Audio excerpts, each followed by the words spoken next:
There's a question right there from Jen. Is Parasound going Class D anytime soon? So Yeah, very, very good, Joe. Thank you for pointing that out. Actually, the NewClassic 200, Chana, that you just mentioned is a Class D amplifier.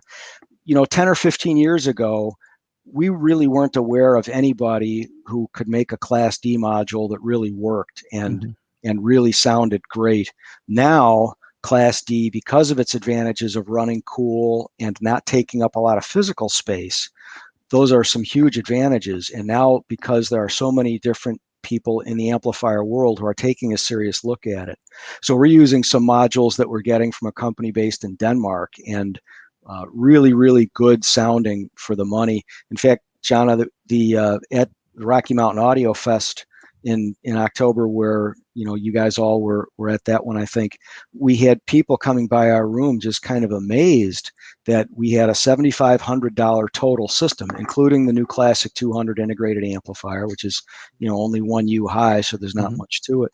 But people just were kind of in shock about the kind of sound we could deliver for $7,500. So we definitely are proud of taking the approach that we want to give you the most sound for the money. In Jen Kidd's question though, is Parasound going Class D anytime soon?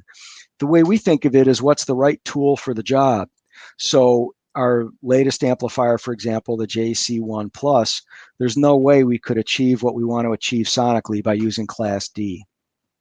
So it kind of depends on the price point and the result that we're trying to get to as to whether we will use Class D or not. And just to be clear, when you say your system over there was 7,500, what was that including? Because I don't want people to get confused. Sure. So it was $7,500 all told. We had a rack from Norstone. We had a CD player. It wasn't the Marantz. CD player. We had a streamer. The cabling, everything that was involved. It was a total $7,500 system. I just didn't want people to think that was that speakers and everything. Yeah. I didn't want people to think that the amplifier that you're talking about is $7,500. Right. No, this is the amplifier we're talking about. It's the NewClassic 200, and it's a $1,200 2-channel amplifier. Right. And I like how it has like the bypass input right here. That's right. So if you wanted to just put 200 watts clean power into your mains for your, specifically your 2-channel listening, boom, you got that right in there. That's pretty cool. Right. In fact, if you don't mind leaving that up just for a minute, Sean, Sure. It gives us a chance to talk about a couple different things that we like to do.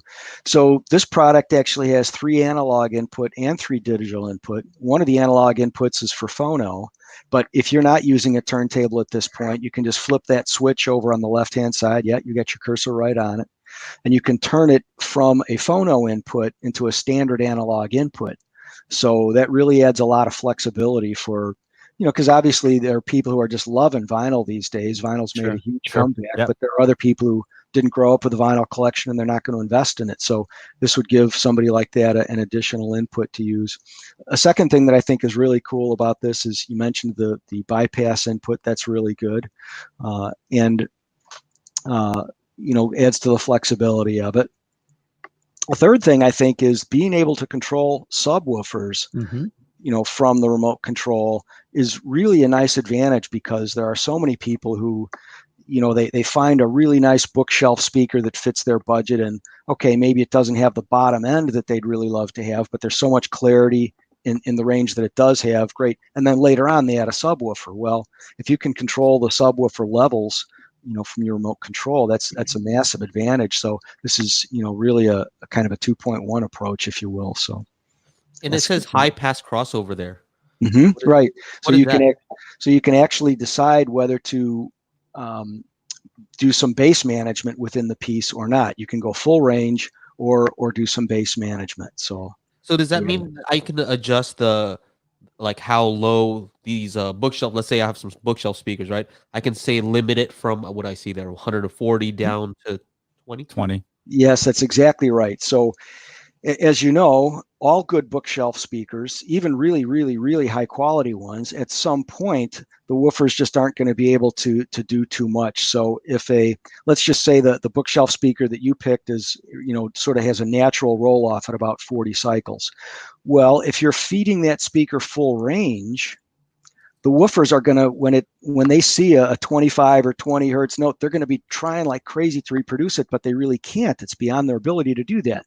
So you're, in a sense, bleeding off available amplifier power that you could be using and throwing it into something where, there's no return. So That's really an but awesome feature. yeah, it is. It is. Being able to do a little bit of bass management in an integrated amp is a wonderful feature. Well, yeah, because most subwoofers already have that built in, right? So you can cut off the high, subwoofers, almost every powered subwoofer does that. Right. But a lot of amps do not have a high pass. Right. And so that's an issue when you want to add a sub is, you need to be able to cut off those frequencies. And the fact that it's adjustable, not just straight 80 hertz or whatever, that's pretty awesome. Yeah, the NewClassic 200 integrated for somebody that has a budget, let's say maybe of let's say $3,000 for the whole system. I would say don't spend even a penny more on the amplification. Get that because it has a really nice sounding headphone amp in it, a really nice sounding DAC. There's a lot of flexibility to that piece, and it's got 110 watts per channel. So the sound quality is really impressive for the money and a lot of features too.